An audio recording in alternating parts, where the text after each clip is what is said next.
नमस्कार, तुम्ही पाहता जनसंवाद समाचार। आजची ठळक बातमी। कळंब हादरले, भरचौकात लाठ्या काठ्यांसह शस्त्रांचा नंगा नाच, व्यापारी दहशतीत। सणासुदीत बाजारपेठ ओस येथील शहरात गेल्या 2 दिवसांपासून 2 गटांत सुरू असलेल्या तीव्र संघर्षामुळे सर्वसामान्य नागरिकांसह व्यापारी वर्गात प्रचंड भीतीचे वातावरण पसरले आहे। भरचौकात लाठ्या, तलवारी आणि पिस्तूल यांसारख्या शस्त्रांचा उघडपणे वापर करत झालेल्या तुंबळ हाणामारीने शहराच्या कायदा व सुव्यवस्थेचे धिंडवडे काढले आहेत।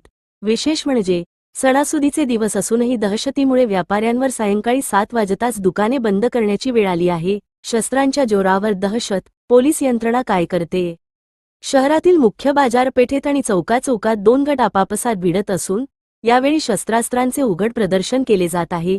या हाणामारीमुळे परिसरात रक्ताचा सडा पडत असून सामान्य नागरिक जीव मुठीत धरून वावरत आहेत। सणासुदीच्या काळात जिथे बाजारपेठ रात्री उशिरापर्यंत गजबजलेली असते, तिथे आज भयान शांतता पसरली आहे।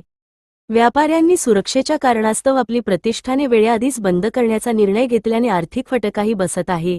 दुजाभाव आणि राजकीय शांततेवर सवाल। या घटनेबाबत नागरिकांमध्ये संतप्त प्रतिक्रिया उमटत आहेत।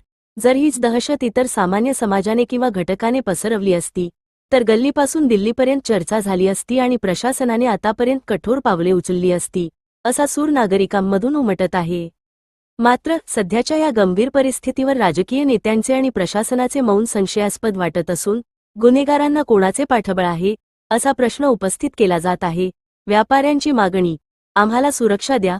व्यापारी संघटनांनी या परिस्थितीचा तीव्र निषेध केला असून शहरात तात्काळ पोलीस बंदोबस्त वाढवण्याची मागणी केली आहे। जर अशीच दहशत राहिली तर सणासुदीच्या काळात व्यापार कसा करायचा, असा प्रश्न निर्माण झाला आहे। धन्यवाद।